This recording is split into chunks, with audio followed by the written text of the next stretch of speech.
महिलाओं पे अत्याचार हुआ, केंद्र की सरकार 70 दिन चुप रही। अगर चुप न रहती तो विषय नहीं आता। चुप रही, आदरणीय सर्वोच्च न्यायालय ने तमाचा लगाया। If you are you going to act on it, should I intervene? तब जाकर मुंह खुला 36 सेकंड के लिए।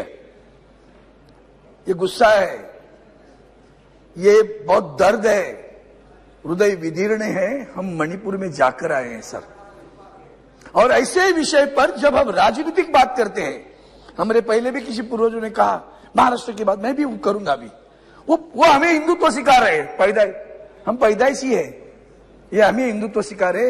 हिंदुत्व में भगोड़े नहीं होते, भगोड़े नहीं होते। जो लोग भगोड़े हैं, वो भगोड़े क्या बोलेंगे? जिनके पास इतना दम होता, बैठिए, उनके पास इतना दम होता। मैंने किसी का नाम तो नहीं लिया, मैंने किसी का नाम नहीं लिया, मैंने किसी का नाम नहीं लिया। बैठिए बैठिए, मैंने, आप लोग बैठिए प्लीज, नाम नहीं लिया। बैठिए बैठिए बैठिए, मैंने किसी को नाम नहीं लिया, मैंने किसी का नाम नहीं लिया। आप बोलिए, आप भगोड़े लोग, आप अपनी बात कह चुके हैं। आप अगर हिम्मत होती ना, प्लीज, नो नो नो, अगर हिम्मत होती, जी जी, आप बोलिए, अपनी बात पूरी कीजिए। मैं बोल रहा हूँ सर, जो हुआ हादसा हुआ, अगर हिम्मत थी वो क्या हिंदुत्व सिखाएंगे हमें? जिनको जो जन्म में आए यहाँ, इनको क्या मालूम है बाला साहब क्या थे? वंदनीय बाला साहब ने हिंदुत्व ये बताया, भैया मुझे मंदिर में घंटा बजाने वाला हिंदू नहीं चाहिए, आतंकवादियों को मारने वाला हिंदू चाहिए। यह विचारधारा उनकी। विचारधारा कुछ नहीं सर। आज मैं बताऊंगा इस सदन में सच्चाई क्या है। झूठे लोग सच बताने की कोशिश करते हैं, उस विषय पर मैं आऊंगा। और भी झूठे लोग झूठी बात करके सच्चाई बता, छुपाने की बात करते। अब रही बात जो हुआ वह हादसा, सर महाराष्ट्र की बात आई, आपने कहा अविश्वास प्रस्ताव क्यों? मैं बताता हूं अविश्वास प्रस्ताव क्यों। जिस तरह से आपने बर्ताव किया है, वो मणिपुर के बारे में हो, हिंदुत्व के बारे में हो, और अन्य आपकी राजनीतिक सामाजिक नीति जो रही, मैं आपको बता देता हूं। आज की सरकार भी जो कहते हैं ना, हमने किया हिंदुत्व के लिए, इनको छोड़ दिया। अरे जिनको छोड़ा वो तुम्हारे पास आए वापस, जिनका नाम लेकर आदरणीय प्रधानमंत्री जी ने कहा कि नेशनल एनसीपी पार्टी क्या है? Natural corrupt party. उन्होंने भरी सभा में, भरी रैली में कहा, 3 दिन बीते, उस रैली में आगे कहा 70,000 करोड़ का घोटाला हुआ, सिंचाई का घोटाला हुआ, बैंकों का घोटाला हुआ। 4 दिन में जिनके नाम पर घोटाले थे, सभी महाराष्ट्र की सरकार में शामिल हुए। सिर्फ शामिल नहीं हुए, मंत्री भी बने सर, मंत्री बने। मंत्री बने मतलब क्या है? भ्रष्टाचार के खिलाफ हो आप? ईडी के केसेस लेकर सबको डरा के लेके गए। भगोड़े लोग बोलेंगे राष्ट्रीयत्व की बात, और ये वॉशिंग मशीन जो चल रहे ना सर, ये क्या बोलेंगे? उस वक्त तो उनका नाम लेके गए थे, अभी उनके साथ में बैठे। आज विषय गंभीर किस बात का है कि आदरणीय प्रधानमंत्री जी ने छुप कर बैठे, माननीय सर्वोच्च न्यायालय तमाचा लगाने के बाद। अब आगे चलकर पिछले 4 दिन में क्या क्या हुआ? पिछले 4 दिन में जैसे हमारे बारे में हुआ, आज भी हमारे महाराष्ट्र में जो सरकार है वो संविधान बाह्य सरकार है। माननीय सर्वोच्च न्यायालय ने न्याय दिया, कह दिया है सभी लोग अपात्र होंगे। मुख्यमंत्री से लेकर सभी का नाम लिया, ये सभी अपात्र होने वाले हैं। फिर भी मैं तो सुप्रीम कोर्ट का दायर बोलो सुप्रीम कोर्ट से कि मैं पार्लियामेंट में बोल रहा हूं, सुप्रीम कोर्ट ने दायर, सुप्रीम कोर्ट ने निर्णय दिया, सदस्य पे कार्रवाई करने का निर्णय दिया। अब क्या बात करेंगे? अब यही बात कहता हूं, आगे चलकर सभापति चेयरमैन सर, सुप्रीम कोर्ट ने यहां भी कर दिया मणिपुर में। कल क्या निर्णय दिया पता है आपको? अगर सरकार होती ना तो शर्म आती सरकार को कि सुप्रीम कोर्ट ने एसआईटी बिठाई, सुप्रीम कोर्ट ने डीआईजी पद बिठाए, सुप्रीम कोर्ट ने 3 हाई कोर्ट जजेस पीछे वाले, उनके पास कार्रवाई करने का अधिकार दिया, सुनवाई करने का अधिकार दिया, जांच करने का अधिकार दिया, पुलिस के ऊपर कार्रवाई की। सरकार कहाँ है?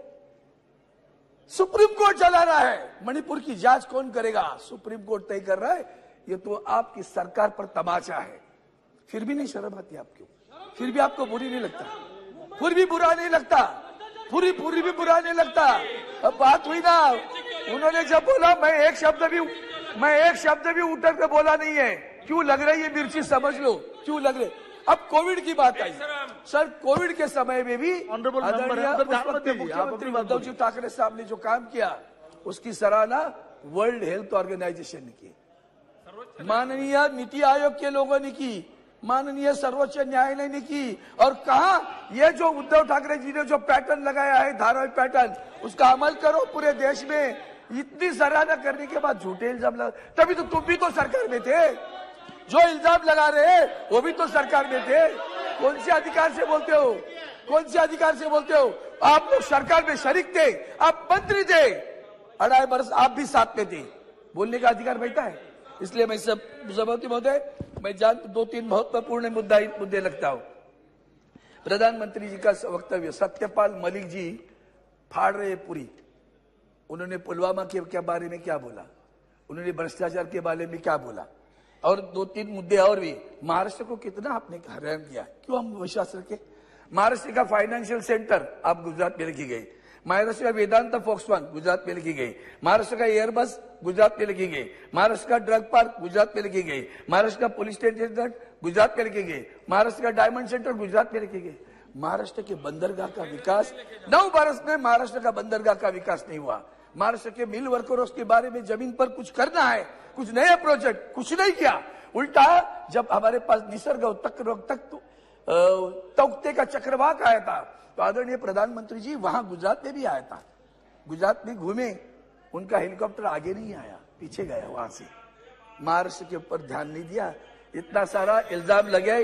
इसके बाद में हम बुलेट ट्रेन, हमारे यहाँ तो 10%, तो हमारे पास 70% पैसा बुलेट ट्रेन के लिए, सबकी गुजरात की सारा इस्तेमाल होना है।